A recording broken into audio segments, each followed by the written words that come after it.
Ramai orang tak ikut apanya. Zaman hari ni, Bashar seorang yang maha zalim. Ada pengikut tak? Juta duk ikut dia. Tak orang tu. Tak zalim tu. Siapa manusia tak boleh fikir bahawa dia zalim? Sebahagian artis-artis dunia menyembah syaitan. Sebahagian artis dunia bila buat persembahan pakai pakaian yang tutup sikit je aurat besar dia. Ramai ada orang ikut? Ramai. Berjuta orang ikut. Sebab tu jangan guna logik akal. Hadis Nabi riwayat Imam Muslim, iaitu hadis ni Nabi cerita suasana pada zaman Dajjal. Ada ulama dia faham dengan suasana tu secara zahir, hak mana hak Nabi sebut hak itulah akan berlaku. Ada ulama dia takwilkan hadis tu. Kita baca apa Nabi sebut. Lalu Dajjal datang kepada suatu kaum dan mengajak mereka supaya beriman kepadanya. Nya tu Dajjal. Apa dia ajak tuan-tuan? Tuan-tuan baca hadis tentang Dajjal, di mana saja hadis Nabi akan menyebutkan bila Dajjal sampai, ucapan pertama dia ialah, maukah kalian mengaku bahawa aku Tuhan kalian? Seruan ke arah syirik adalah sebesar-besar urusan dan dosa di dalam alam ini. Itu paling besar, tak boleh lawan. Sehingga syirik ni pada pendapat sebahagian para ulama, dia lebih besar daripada dosa besar. Kerana kata ulama, kerana kesemua dosa besar Allah ampunkan. Ada satu dosa Allah tak ampun, namanya syirik. Sebab tu ulama kata syirik dia bukan dosa besar, di atas lagi. Itulah yang diminta, itulah yang dimasyhurkan, dan itulah yang dibawa oleh Dajjal laknatullahi alaih. Nabi kata bila dia datang kepada suatu kaum, dia akan mengajak mereka supaya beriman dengannya. Waktu kita nampak dia tu, kita nampak apa tuan-tuan? Nampak bentuk dia macam mana? Tuan yang dirahmati Allah, waktu kita tengok dia, waktu dia mengaku kata dia Tuhan tu, bentuk dia orang. Ada orang jawab dengan logik akal, Ustaz, kalau dia mengaku orang dengan mata buta, ramailah orang tak ikut dia, Ustaz. Ramai orang tak ikut apanya. Zaman hari ni, Bashar seorang yang maha zalim. Ada pengikut tak? Juta duk ikut dia. Tak orang tu. Tak zalim tu. Siapa manusia tak boleh fikir bahawa dia zalim? Sebahagian artis-artis dunia menyembah syaitan. Sebahagian artis dunia bila buat persembahan pakai pakaian yang tutup sikit je aurat besar dia. Ramai ada orang ikut? Ramai. Berjuta orang ikut. Sebab tu jangan guna logik akal. Dajjal memang dia mai dengan rupa orang. Memang dia datang dalam keadaan matanya buta. Si kafir tengok mata dia buta sebelah, mukmin akan tengok mata dia buta sebelah.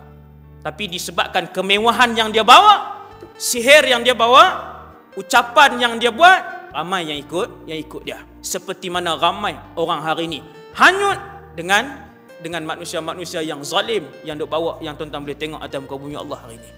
Nampak bodoh je, duk berucap di depan bodoh, tapi ramai orang percaya dia. Begitulah Dajjal.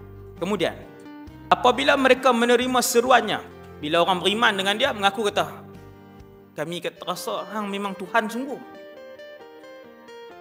Sebab dalam keadaan satu dunia tak ada ayam, tiba-tiba hang seorang boleh buat ayam. Dalam keadaan satu dunia tak ada makanan, tiba-tiba hanya kerajaan Dajjal ada makanan. Maka orang taman tu kata, kami rasa hang Tuhan. Tak, kami yakin hang Tuhan. Nampak tuan-tuan? Percaya, jadi percaya. Inna lillahi wa inna ilaihi raji'un. Apabila mereka menerima seruannya, dia akan menyuruh awan menghujani mereka. Tanah pun akan subur dan menumbuhkan pelbagai tanaman. Binatang ternak mereka juga menjadi gemuk dan penuh berisi susunya. Macam yang saya sebut tak sah, ada ulama hurai hadis ni secara zahir. Yang tu akan berlaku, memang macam tu lah. Ada ulama dia hurai cara takwil. Takwil kan maksud hadis ni ialah mana-mana keadaan dunia macam ni juga. Ulama ni takwil, kumpulan ulama yang kedua takwil, keadaan dunia macam ni juga. Cumanya siapa tak beriman, Dajjal akan hancurkan dengan serangan senjata. Jadi tak ada apa situ, tak ada makanan, habis rosak, hancur kawasan tu. Dan kawasan yang beriman akan ditinggalkan begitu saja. Tinggal maksudnya boleh hidup macam biasa balik. Tapi kawasan yang tidak beriman dengan dia akan hujan dengan senjata-senjata moden ni, senjata kimia, bom apa semua. Jadi orang di situ jadi susah, jadi sakit, rosak, bangunan-bangunan runtuh, nak makan semua tak boleh, nak makan, nak minum susah. Itu pandangan kumpulan yang kedua. Cumanya kedua-dua kumpulan ulama ni bersepakat, iaitu siapa beriman dengan Dajjal akan senang, dan siapa yang tak beriman dengan dia akan susah. Susah, tapi dalam keadaan masih boleh memelihara iman. Kemudian, manakala kaum lain, kata Rasulullah, yang tidak mahu mengikutinya dan tidak mahu mempercayainya sebagai Tuhan, mereka akan tetap berada dalam kesengsaraan. Hujan tidak turun di kawasan mereka. Ni Rasulullah sebut ni, hadis ni, riwayat Imam Muslim. Tanah mereka terus menjadi kering kontang. Apa? Tak ada makanan. Tidak ada tanaman atau binatang ternak yang dapat dihasilkan. Apabila Dajjal melalui mana-mana kawasan atau kota yang telah roboh dan hancur, dia akan kata, keluarkanlah segala isi perutmu. Maka akan keluarlah segala simpanan dan tambang, emas, perak, galian yang berharga yang berada di bawah tanah itu. Dan dengan segera mereka mengikutnya seperti sekawan lebah yang terbang mengikut ke mana saja ketuanya terbang. Tuan-tuan bagi perhatian, tengok hadis ni. Nabi sebut bahawa setengah tempat awal tak beriman, maka Dajjal rosakkan kawasan tu. Seberang jaya lah kita kata. Dah ramai semua pakat duk baca surah Kahfi, buat persiapan lama dah. Kalau Dajjal mai pada zaman kita, apa semua pakat buat persiapan, semua pakat beriman. Hadis tentang Dajjal, kebanyakan rumah dah tahu apa fitnah yang dia bawa, apa ciri dia. Bila dia mai, tuan-tuan, kita pun tak beriman. Akhirnya dia rosakkan kawasan Seberang Jaya ni kesemuanya. Habis, hancur. Tesco, Carrefour, habis, hospital, semua ni hancur. Sekali lagi, iman ketika itu diuji. Ada orang yang tahap iman dia lepas, ada orang yang tahap iman dia bila dihancurkan kawasan dia, dia tak tahan. Sebab apa? Sebab ketika itu ujian semakin berat. Dajjal lalu sekali lagi, Nabi kata, Dajjal lalu sekali lagi. Nak faham makna hadis ni secara zahir ataupun secara takwil, Dajjal lalu sekali lagi, dia mewahkan penduduk Seberang Jaya ni dengan makanan dan minuman semula. Bahkan Nabi kata bukan saja dengan makanan dan minuman, dengan emas, perak dan semua benda-benda yang berharga yang ada bawah tanah.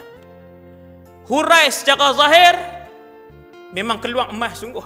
Orang pakat pergi berebut ambil. Oi, tadi kita berasa macam dia bukan Tuhan. Dengan apa yang dia buat pula lepas ni, emas timbul di sana sini. Hak iman tak sat, hak berbaki 20%, 30% tu iman tu terpadam. Kalau kita nak ambil faham cara kumpulan ulama kedua kata tak, bukan emas tu timbul, Dajjal tu mai, dia buat emas duit ketui-ketui.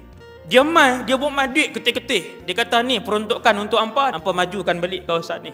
Ikut hampa lah nak beriman dengan aku ke tak? Tuan-tuan, Nabi kata ketika itu, kesemua orang yang berada di daerah itu, kesemuanya mengerumuni Dajjal, mengikuti Dajjal, seperti mana lebah yang ikut tuan dia. Tuan-tuan nampak dia balas fitnah tu kali kedua. Kali pertama dia mai, dia tanya dah, hamba nak mengaku tak aku Tuhan? Ada kawasan, bila dia tanya hamba nak mengaku tak aku Tuhan, mengaku terus. Kawasan tak ada kuliah langsung, kawasan tu orang memang tak hidupkan agama, kawasan itu orang tak kenal Nabi SAW. Ada kawasan kuat sikit, sehinggalah Dajjal hancurkan kawasan itu. Dajjal lalu balik bagi kemewahan kat mereka, sama ada secara zahir ataupun secara takwil tadi ni. Kemudian lepas tu mereka beriman. Dan kawasan dan daerah ketiga yang didatangi oleh Dajjal, Dajjal mai, mereka tolak, mereka tak beriman. Dajjal lalu tawarkan kemewahan dunia, pun mereka tolak juga kemewahan itu. Dan mereka tetap beriman dengan Allah SWT. Ini kawasan ketiga, paling kuat. Kemudian, hadis tadi riwayat Imam Muslim. Dan ada pula diriwayatkan bahawa pendokong Dajjal akan memiliki bergunung-gunung roti makanan. Mak tak tahu nak hurai macam mana. Dajjal bawa bergunung roti makanan. Dia arah semua lori, roti gardenia ke? Takkan di negara kita dia umai roti, kita makan nasi. Maka dengan sebab tu, sebahagian para ulama mentakwilkan hadis tu.